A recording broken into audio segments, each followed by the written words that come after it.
Agora, como o próprio Fabrício Zinatti já mencionou, o primeiro-ministro israelense Benjamin Netanyahu diz ainda que não é fora de cogitação eventualmente tirar ou neutralizar o próprio líder supremo do Irã, o Ali Khamenei. Claro que se isso acontecer, o impacto e as consequências podem ser globais e pode haver pelo menos ensejar ali uma mudança profunda na sociedade iraniana, principalmente. Mas agora, para integrar nossa discussão toda aqui, trazer um panorama também do que está acontecendo nesse conflito, eu proponho que a gente receba a cientista política, a doutora Bárbara Lopes, que se junta a nós agora. Tudo bem, doutora Bárbara? Obrigado pela presença aqui.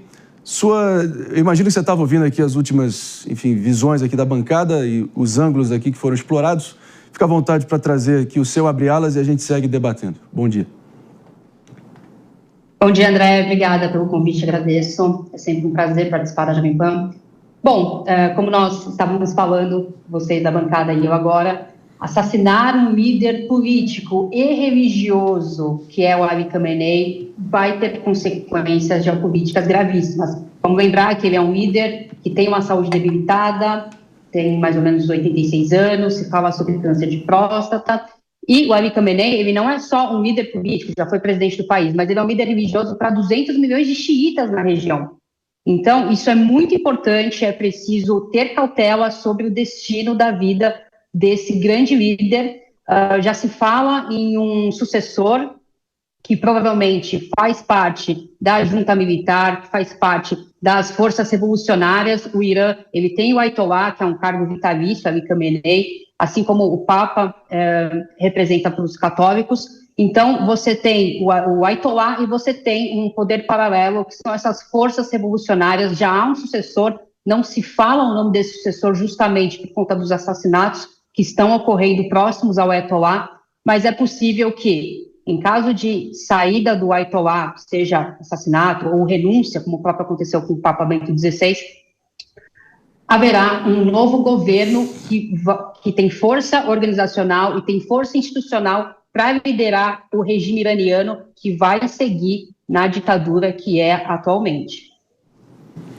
Vamos aqui com o David Tasso. Quer fazer a próxima pergunta, David? Fica à vontade aqui com a professora. Vamos lá. Pois é, a gente não vê nenhuma questão envolvendo a resolução de uma possibilidade de todo esse conflito. Então, assim, o que você acredita que vai acontecer daqui para frente? Olá, David. Pois bem, essa é a pergunta de $1 bilhão, né? O que vai acontecer daqui para frente? O que nós sabemos é que o conflito está em curso, qualquer análise é sempre momentânea. O que nós temos, como vocês bem exploraram antes da minha entrada? Você tem um conflito que começa em 2023, Israel visa fragilizar o Estado iraniano e aí fragiliza o arco de apoio ao regime iraniano com a fragilidade do Hamas, do Hezbollah, que é do regime sírio. Então, você tem um país hoje, o iraniano, isolado, fragilizado, e nós percebemos a facilidade de Israel para dominar o espaço aéreo iraniano. O Irã, que tem uma grande força, uma grande força militar. O Irã, ele tem um programa de mísseis extremamente avançado, mas o espaço aéreo foi dominado por Israel, e Israel diz que domina atualmente 1/3 desse espaço aéreo. Então, você tem uma escalada, uma guerra direta, que os países do G7, agora em reunião, tentam não entrar diretamente, que o conflito seja solucionado entre as partes, lógico, com a presença de um mediador, que provavelmente pode ser Vladimir Putin, da Rússia. Falando também na configuração geográfica por ali, deve estar sendo realmente noites difíceis ali para os moradores do norte da Jordânia e de todo o Iraque, que estão tendo que ver mísseis de dois lados ciscando os seus céus. Afinal de contas, Jordânia e Iraque separam, claro, Irã e Israel. Mas, de qualquer forma, estamos de volta também para quem está nos ouvindo pela Rede Jovem Pan de Rádio. Seguimos aqui adiante no Morning Show, uma entrevista importante aqui para seguirmos repercutindo, entendendo no detalhe, com conhecimento de causa e realmente muita propriedade aqui, a nossa convidada. A gente vai com o Mano Ferreira para a próxima pergunta. Professora, eu queria explorar um pouco qual a visão da senhora a respeito do papel da liderança dos Estados Unidos na geopolítica, né? Porque a gente está vendo os grandes acontecimentos dos conflitos no mundo acontecerem à revelia da liderança americana, né? Mano, você tinha comentado, inclusive, antes da minha entrada, sobre a moção contra o Netanyahu, a liderança israelense, que vem sofrendo forte pressão interna. E eu queria lembrar a quem nos assiste ou quem nos ouve que toda política externa é também um recado à política interna. Você faz para fora do país, mas passando recado para dentro do país. Então, por exemplo, o Donald Trump, ele, numa política isolacionista, que é o perfil dele, os Estados Unidos não vai se envolver, a não ser que isso vá atingir os interesses norte-americanos. Então, Trump, a imprensa americana divulgou que o Trump, ele pediu, ou ele negou um plano para assassinar o Ayatollah, o líder iraniano, como nós estávamos falando, mas mesmo assim, Israel segue com o seu plano de atacar o entorno do Ayatollah. Os Estados Unidos, Donald Trump, a figura do presidente norte-americano, tem essa posição de não intervenção aos assuntos externos. E o Trump, ele não está cobrando que Israel consiga acabar com o regime iraniano e transformar numa democracia liberal. O Donald Trump, ele quer justamente que Israel consiga reduzir o programa de armamento nuclear do Irã. E o Donald Trump quer uma negociação rápida. Geralmente, quando se fala em negociação nuclear, o Irã faz parte do Tratado de Não Proliferação, que é justamente usar a energia nuclear para fins pacíficos. Israel não faz parte do TNP, desse tratado. Então, o Donald Trump quer que o Irã ele utilize bem o seu armamento nuclear para fins civis e quer que a negociação seja rápida. Para isso, pressiona Israel e pressiona Irã ao mesmo tempo. O Donald Trump diz, não vou me envolver, mas os Estados Unidos não podem ter os seus interesses atingidos.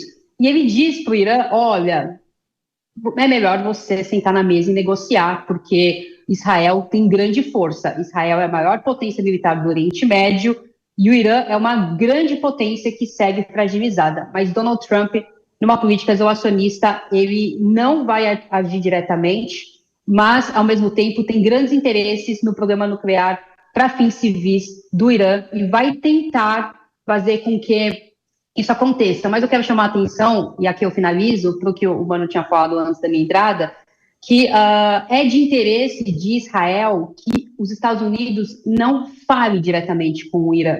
É interessante a Israel, ao Benjamin Netanyahu, que Israel seja e mantenha o status de grande chefe porta-voz dos interesses do Oriente Médio para o Ocidente. Isso tem que ser levado em consideração.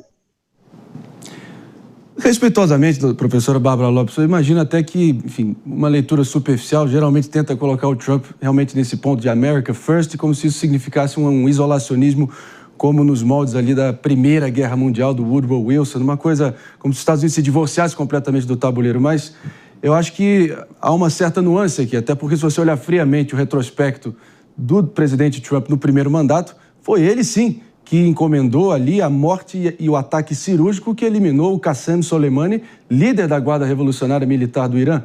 Então, ao invés de se divorciar do tabuleiro geopolítico, é muito mais voltado a intervenções cirúrgicas e pontuais do que propriamente se manter indefinidamente tentando conquistar um país como foi o Iraque e o Afeganistão, tentando achar que eles têm o DNA propício para a democracia liberal americana, sendo que jamais seriam capazes de promover essa mudança. E isso ele rechaça, mas se abdicar completamente do poderio bélico-militar americano com intervenções cirúrgicas e pontuais, ele já deu provas suficientes que não é bem assim. Até porque foi durante o governo dele que, lembremos, o Estado Islâmico foi absolutamente dizimado ali na região do Iraque, da Síria e do Levante. Então, há de se considerar esse contorno também para entender qual é a estratégia dele. Se há uma coisa previsível sobre Donald Trump, é sua imprevisibilidade. Isso acho que está todo mundo na mesma página. De qualquer modo, são muitos contornos, muitos fatores. Claro, vou querer te ouvir também a partir dessa minha ponderação e a gente vai seguir repercutindo aqui com a bancada também. Quando se fala numa política isolacionista, as pessoas, e foi um bom ponto esse, André, porque quando se fala, o Donald Trump ele tem uma política isolacionista. Parece que os Estados Unidos não vão interferir ou não vão se preocupar com o que acontece no resto do mundo. Quando nós falamos de política isolacionista, é justamente os Estados Unidos terem uma posição de defender os seus próprios interesses sem a utilização de organismos multilaterais. Por exemplo, os Estados Unidos pedirem à ONU para intervir, os Estados Unidos pedirem a órgãos multilaterais, os Estados Unidos agirem mediante esses instrumentos, essas organizações. Uma política isolacionista aqui é justamente defender os próprios interesses com essas intervenções cirúrgicas, específicas, ad hoc, mas é sempre estar atento aos movimentos internacionais. É não utilizar, e aqui comparando com o seu antecessor, o Joe Biden que sempre buscava utilizar as organizações multilaterais, a OMC, a Organização Mundial do Comércio, a ONU, a OTAN, para passar os seus recados. Donald Trump faz isso por si mesmo, sem esses instrumentos. Então, essa política isolacionista também tem esse aspecto. Muito bem lembrado. É isso aí, professora Bárbara Lopes, agradecendo demais sua presença aqui. Claro, portas sempre abertas no Morning Show. Obrigada, eu que agradeço. A gente segue a gente aqui já acionando Fabrício Netsky com a gente, apresentador do Jovem Pan Internacional, em cima do lance aqui de todas as atualizações. Pelo visto, fechamento de embaixadas, corpos diplomáticos fugindo como podem, o quanto antes ali do território iraniano. Qual foi o último? Traz aqui pra gente. A Embaixada de Portugal no Irã vai ser fechada temporariamente. Acabou de anunciar isso o ministro das Relações Exteriores, Paulo Rangel, afirmou que essa decisão foi tomada por conta da gravidade da situação entre Irã e Israel. Afirmou que esse fechamento, reafirmou, melhor dizendo, que o fechamento é temporário, que vai haver uma mudança temporária para outro país onde seja possível manter uma embaixada e que assim que possível a embaixada em Teherã vai reabrir, afirmou o ministro Paulo Rangel para jornalistas lá em Lisboa, Portugal. Essa é uma das primeiras embaixadas que fecha lá em Teherã nesse momento, mas a gente já lembra que esses anúncios feitos a corpos diplomáticos já vinham acontecendo desde a semana passada. O governo americano já havia alertado, por exemplo, a sua embaixada em Jerusalém, de que a situação era perigosa, era uma escalada perigosa que vinha acontecendo nas tensões e que isso podia acabar acontecendo. E te surpreende, Jess Peixoto? Não, eu acho que agora, principalmente a saída abrupta, né, do presidente Donald Trump ali do G7, com a assessoria de imprensa da Casa Branca falando que ele está resolvendo uma questão muito importante, deixando ali subentendido que é o conflito em relação a Israel e ao Irã, a situação toda é lida à luz de uma iminência ou de uma ameaça ou de alguma coisa que pode chegar a Teherã com uma certa rapidez. Então, por isso, eu acho que as embaixadas também estão tendo esse cuidado.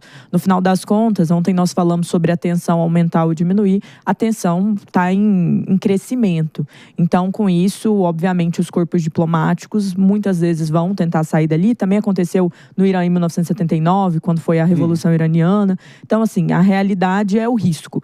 E até com o ataque ontem à rede de TVs iranianas ali, diretamente da cidade, eu acho que tudo isso se agrava nesse conflito e, obviamente, os corpos diplomáticos vão buscar se proteger e, às vezes, levar essas embaixadas para regiões ali próximas, como é o caso que está acontecendo com a Embaixada de Portugal. Meus amigos, muitos outros... Eu quero te ouvir aqui, Mano Ferreira, também, até porque na parte anterior à entrada da professora Bárbara, que agregou muito aqui, acho que é um ponto sinal que eu queria só explorar aqui com os meus pares, porque parece que há uma certa memória seletiva aqui, pelo menos esquecendo que havia um Joseph Robinette Biden Jr. no meio do caminho. 4 anos de Joe Biden, de tentativas frustradas de tentar irrigar os cofres ali de Teherã e, de alguma maneira, enfim, só recebendo, enfim, o fortalecimento do Irã. Há de se lembrar que Donald Trump, com a sua estratégia de máxima pressão ali em 2018, entregou um Irã completamente dizimado, com a moeda fraquíssima, a capacidade de realmente financiar as suas milícias paralelas ali no Iraque, no Iêmen e no entorno foi completamente, enfim, reduzida. E eis que Teherã teve basicamente 4 anos para poder se reerguer aos poucos e culminou nessa situação. Então, enfim, se a gente for analisar esse banzé que está armado no momento, a gente tem que analisar, claro, a sucessão de fatos, não apenas desde o acordo nuclear de 2015 do Obama, o encerramento desse mesmo acordo por Donald Trump em 2018, mas também, claro, os 4 anos de diplomacia frustradas e tímida e fraca que se sucedeu depois. Tanto que estamos aqui agora no auge das tensões. E o meu ponto principal, Marinho, é que eu acho que é importante situar que a política internacional tem basicamente um tripé de moedas de exercício da política. A economia, a força e a credibilidade. E o meu ponto é que a democracia americana, muito mais do que o Biden ou o Trump, tem perdido credibilidade ao longo das últimas décadas. E isso é muito ruim para o papel que os Estados Unidos costumavam exercer como líder da geopolítica, como líder do sistema internacional. Isso vem desde a invasão do Iraque, que foi baseada supostamente em armas de destruição em massa que nunca vieram a público depois, que na verdade foi o que o mundo descobriu é que a desculpa usada pelos Estados Unidos não se sustentava. Sim. Esse tipo de situação vai erodindo a credibilidade dos Estados Unidos. E o meu ponto de preocupação é que uma postura como o Trump tem adotado de jogar o caos e a incerteza acaba diminuindo ainda mais essa credibilidade. E isso é muito ruim para o sistema internacional. Isso aumenta a instabilidade do mundo. E o que nós precisamos, como civilização, na minha leitura, é paz e estabilidade, para que assim possamos avançar com prosperidade. Então, eu lamento quando os Estados Unidos, que por muito tempo foi fiador da ordem liberal global, acaba tendo a sua credibilidade erodida ao longo das décadas. Isso aí é difícil de discordar, realmente, uma grande desmoralização histórica. Agora, Fábio, você lembra que houve uma espécie de acordo indireto que foi mediado por Catar e Omã entre, claro, Irã e Estados Unidos em agosto de 2023? Sim, claro. E isso acabou, claro, havendo uma flexibilização ali das sanções que estavam pesando e estrangulando Teherã. E vamos lembrar o que aconteceu em outubro, 7 de outubro de 2023. O maior massacre aí da história recente, o 11 de setembro israelense. Então, claro que talvez esse movimento de é aquela história do que o Churchill avisava, né? De alimentar o crocodilo esperando o seu último a ser devorado. Não é possível compactuar com um regime que advoga abertamente na figura de seu líder supremo pela sua morte.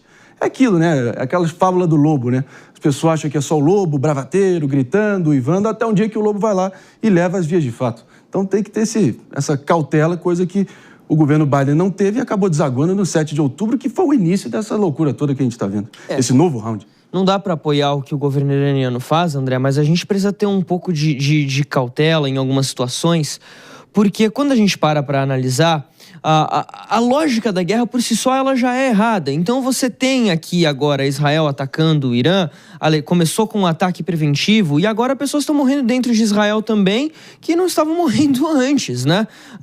É uma coisa que, assim, a lógica da guerra ela é deturpada por si só. A gente sabe da participação do Irã envolvendo o 7 de outubro.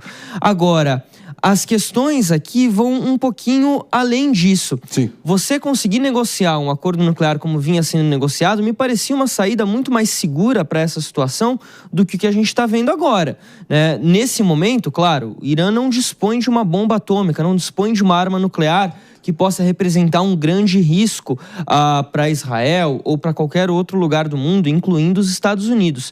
Mas certamente você conseguir uma saída negociada, como vinha acontecendo nesse governo Trump, agora com o Irã, era uma solução muito melhor para o mundo todo, economicamente, militarmente, em todos os aspectos na realidade. E isso agora acabou indo por água abaixo, né? A gente acreditar que só através da força que a gente vai conseguir resolver esse tipo de conflito não me parece muito factível. Imagino o seguinte, é uma lógica que envolve, por exemplo, a questão do terrorismo. Vamos lembrar como é que surge a Al-Qaeda, que é a responsável pelo 11 de setembro. A Al-Qaeda surge porque na década de 80 os Estados Unidos patrocinam uma milícia no Afeganistão para conter a invasão soviética.